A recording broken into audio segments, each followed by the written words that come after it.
host of the Gridiron.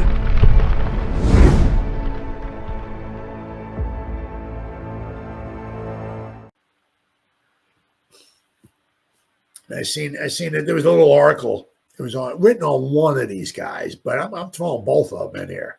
The Giants. I mean, I tell you what, we might have really, once again, I'm not saying we drafted 2 Hall of Famers. I'm not saying we just drafted 2 perennial Pro Bowlers or not. I'm not saying that, but these guys here, Nubin and Phillips, and I said, you also, we want to throw McFadden in there, a 5th round pick. I mean, not too bad, not too bad. I said, we got Pinnock, right? We just drafted. I said Nubin for the safeties, right? They drafted Flott 3 years ago. We drafted Phillips this year. We got Banks 2 years ago. So we got our cornerbacks. If you're going to have 1, 2, and 3, you got Flott, Phillips, right? And Banks, you got a first-year guy, second-year guy, third, young, very, very young, right? Kayvon's 3rd year. McFadden's, third year? We got a lot of young guys, So each year we're in pieces. But I'll tell you what, I mean, the 2nd and 3rd round pick, I'll tell you what, I think we might have hit it out of the ballpark with these guys. Once again, I'm not saying, we got Troy Polamalu back there, and Andrew Phillips is the next coming of Deion Sanders. I'm not saying that, but, these guys look pretty darn good. It's just a shame because Phillips was really doing good. I mean, he was really doing good. The first week, what the hell did he play the first week here? Do I got it up here? Phillips. What did he play? 16 snaps the first week. Then the second week against Washington, he played 66 snaps. Then he wound up getting. That's when he got injured against. It looks like against Cleveland. He only played 7 snaps. But let's see here. Tyler Nubin. Okay, here we go. I mean, so far, just according to Pro Football Reference, he has, what's he got? 21 tackles. Right? Andrew Phillips. He got 21 tackles so far for the Giants. He's got 10 assisted tackles and 11 solos. There's 21 tackles in 112 snaps. 112 snaps on defense. What do we got? He rushed the passer 3 times, 38 run defense, and 71 pass. So he's 112 snaps. He has 21 he's been on 21 tackles. So if you just take that and you multiply that by, like, say, 8, or say, just say 7. If he played every snap, right, which I know he can't because he's missed time and he's injured and all that. So if he played like almost every snap for the whole season for the Giants on defense, he's on pace for like 140, 150 tackles for the season. I mean, that's just out of a slot cornerback. I mean, that's pretty damn impressive. We're not talking middle linebacker, right? Middle linebacker like with Ray Lewis, right? With the 2000 Raven defense where they had Tony Siragusa and what the heck's the other guy's name? I can't remember the other guy's name. They had 2 guys, Ray Lewis, in front of him, 2 defensive tackles. Siragusa was about 1,300 pounds. The other guy was, I can't remember the guy's name. He was about 17,000 pounds. So those guys were occupied. Actually, Siragusa would like eat some of the offensive linemen, and the other guy would just like maul them into the ground. So Ray Lewis could run all over the place and make tackles. So Ray Lewis would have 15 tackles in it. Well, that's because nobody would block him, or some cases could block him because he was very good. But we got a guy coming in the slot here. He has 21 tackles and like 100 snaps. It's like, so basically like 1 out of every 6 snaps he's on the field, he's making a tackle. I mean, that's pretty impressive for a rookie. Now I said, the shame of it is he's only been on, let's see, Andrew Phillips. I said he was week 1, he only played 16 snaps against the Vikings. Then he played 66 against the Commanders. and then 7 against Cleveland. I guess that's when he got injured. Then against Seattle, I guess he was maybe on a pitch count against Seattle. He was just in there for 23 snaps. Now, hopefully, if his calf hasn't been aggravated at all or anything like that, hopefully he'll be on a pitch count. And hopefully he'll get, excuse me, hopefully he'll get 30, maybe 40 or so snaps. He'll be on hopefully his snap rate will go up. But tell you what, this dude is. And you go to Pro Football Focus. Once again, just Pro Football Focus. That's all. But, Andrew Phillips, week 1 against Minnesota, just 16 snaps. He graded out at 84.3. Week 2 against the Commanders, 70.7. Week 3 against Cleveland, 76.7. Last week, he came back, a little bit of a calf issue, right? But he's still 64.3. His tackling grade last week was an 86.3. His coverage grade against Minnesota was a 90.9. I mean, this dude is holy crap. I mean, let me tell you what. I said once again, I'm not saying he's a Hall of Famer, but I tell you what, this guy looks like a heck of a draft pick. Heck of a freaking draft pick. Let me tell you freaking what. Man, between Banks, I'm not saying Banks is but Banks is a solid cornerback. Right? We got some cornerbacks. We got some good young cornerbacks that as time goes by are only going to get better. As time goes by, more experience, more knowledge, more familiarity with the Shane Bowen defense, right? They're only going to get better, right? Then I said, then the other guy is Nubin. Now in this article, they're talking about Nubin. I said the Giants may have landed another defensive gem in the second round. They're talking about Nubin here.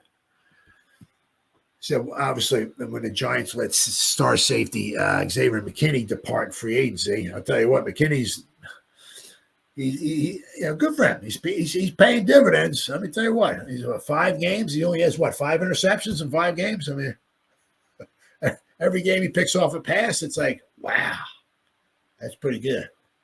So so far, Green Bay's got their money worth from him. Let me tell you what.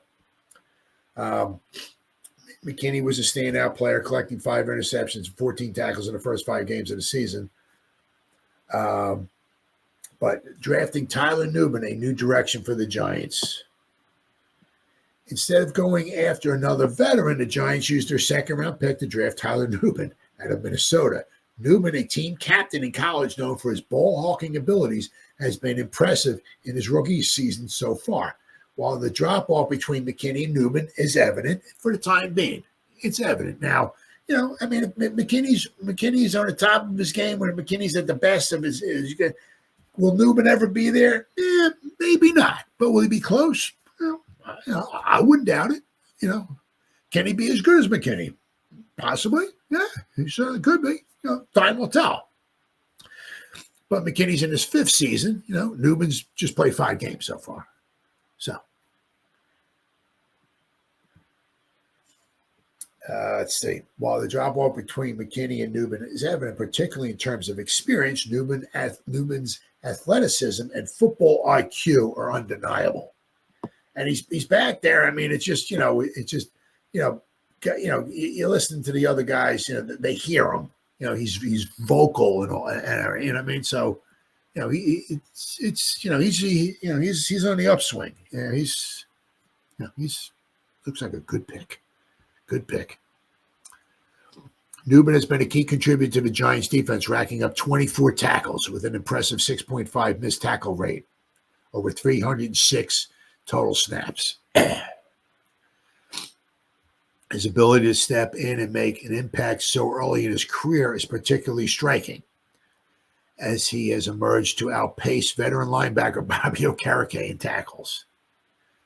I mean, that's freaking crazy. You think of Okereke, it's like he's a tackling machine. Well, he's right now he's on pace to out tackle Okereke.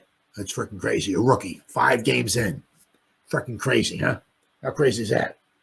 Good draft pick. Solid coverage and defensive presence. In coverage, Nubin has held his own, allowing just 66 yards on 6 receptions and preventing any big plays over 22 yards, which is freaking huge considering he's a safety.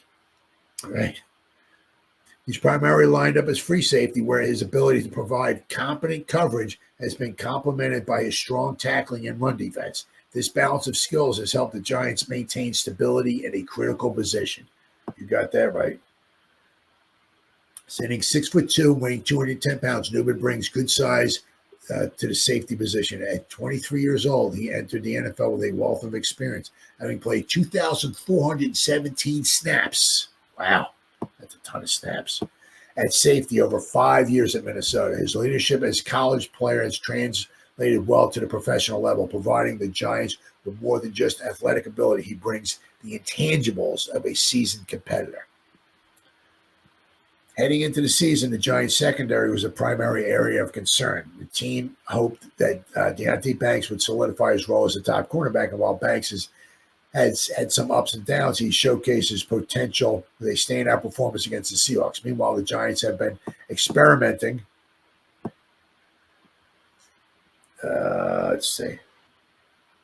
With their second cornerback spot, despite signing Adoree Jackson to a one-year deal.